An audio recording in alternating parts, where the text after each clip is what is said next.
Okay, yesterday we're learning the dinam of what's called gneva, stealing.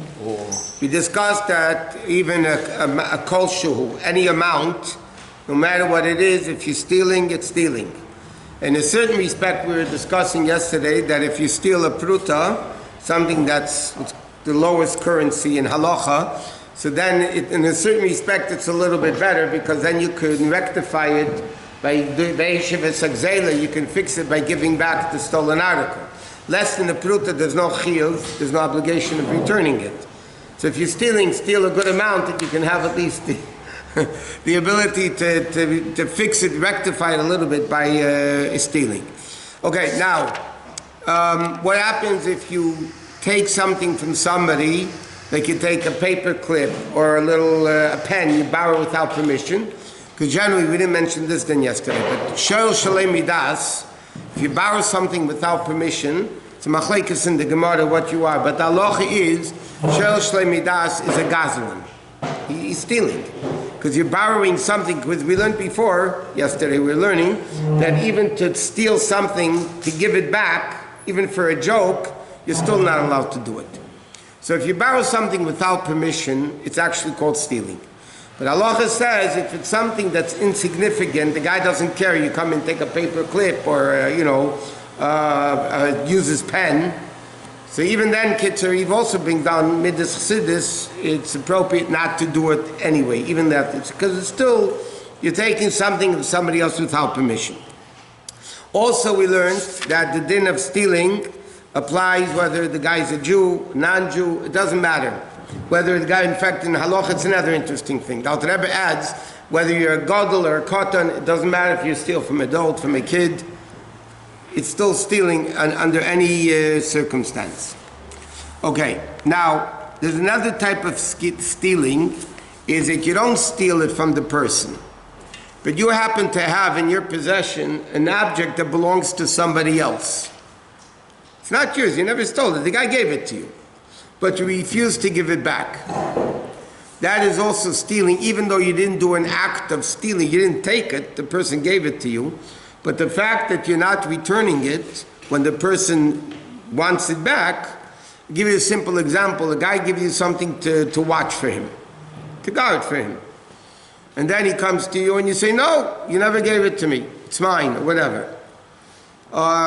So then that's also part of stealing. It's like sashik. The money came to you willingly, the guy, you didn't steal from the guy, but nevertheless, you don't want to pay it, or it's still considered gneva. It's still also the sin of stealing.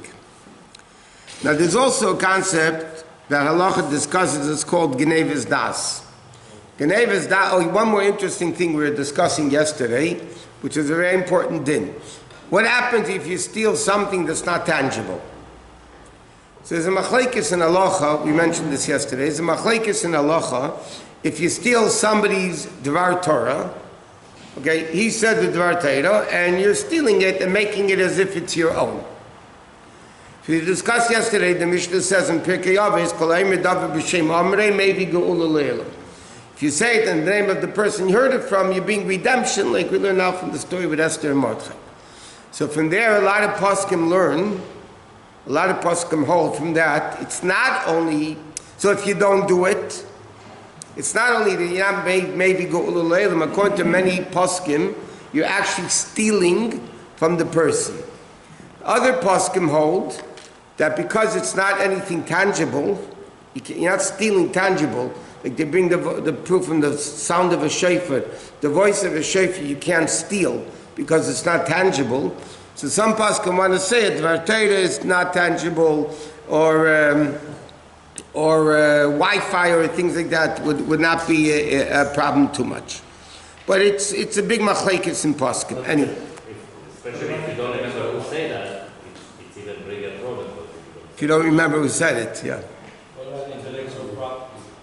That's what we're talking. Dvar Torah is intellectual property. So the shaila is, if something is not tangible, intellectual property is not tangible. So first of all, a lot of things depend on, in these dinim, of dinir malchus adina. The law of the land, it goes by the law of the land also. So if something is forbidden according to civil law, let's say there's a copyright on something, right? And somebody steals that copyright. Not steals, I mean, they use it when it's copyrighted. So then, even, let's say in certain cases, let's say according to halacha would be allowed, but if in secular law it wouldn't be allowed, so then it would be sin, according to Torah, it's also forbidden. Because what's called din of the malchus dina. When it comes to monetary, even a chesed mishpat is very interesting. Many places in chesed mishpat it says what the din is according to Torah. And then it says that these dinim apply when there's no government law. But when there's a government law that's different, then you have to follow the government law because din of the malchus dina. That Torah says the law of the land. Now, if the government says don't keep Shabbos, don't keep kosher, obviously that's not the question. If it doesn't contradict Torah mitzvahs, it's in the monetary issues, so then according to halacha says you have to follow what the law of the land is. In fact, somebody called me today. There's a reading book somebody made, like an Aleph-based book, how to read. And they took it from somebody else and took it from somebody else. And one of it's copyrighted, whatever it is, but he changed the format of it. You're a lawyer. Changed the format of it. So now the question is that breaking the copyright thing or not? So if, let's say, legal law says you're not allowed to do it, for whatever reason it is, so then, according to Torah, you're not allowed to do it. Even though in technical shulchan it might be allowed, but if the law of the land says no, then it's stealing. You wouldn't be allowed to do it. What? Say you all walk on with cell phones and the battery runs low, you see someone's charger, or you have your own charger, plugging it in, use something else's charger, So again, let me ask you a different question. A guy walks into shul, okay, shul's a different story. A guy walks into shul and they plug in the charger. They want to charge the phone, okay? Electricity. Now it's costing the shul electricity, big bucks with the charge. Huh? Especially such a low budget that you have. I mean, right. So now the shaila is, would you be allowed to do it? So again, we just learned, the Kitzur also says, that nobody cares. Nobody cares. You walk into somebody's house, you take a tissue. You need a tissue, you take a tissue without permission. So again, halachically it says it's not forbidden, because we assume the guy doesn't care. But he also says, midas chassidus is, you shouldn't do it. Now in a communal place, it's self-understood that these things go on. Using electricity is considered to be less how much electricity is caused? Come on, it's not a charging your phone is not. Well, very doesn't matter in the amount, is it? Let me give you another example. Let me give you a different example. One second. Let's say there's bottles of water here. Okay, there's a bottle of water. It's made for people to drink. Yeah, talking hypothetically now, not tangible halacha. That you'll ask if it's stealing or not. Now, a guy, so basically in the shul, the water is made for people to drink. Yeah? Does that mean a guy can walk off with 5 bottles of water from shul to bring his family to have water?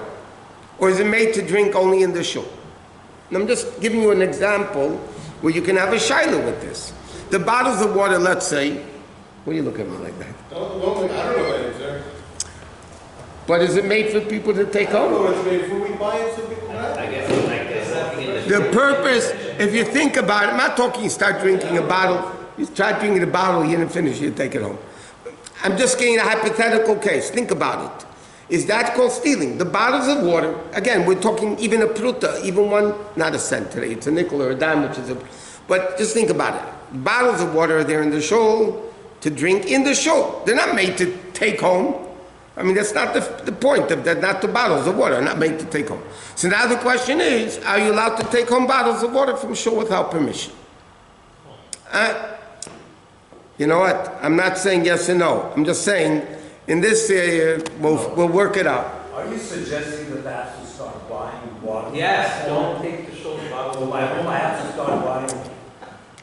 Now, I'll give you an example. A guy goes and takes the coffee from the machine and goes outside and sells it.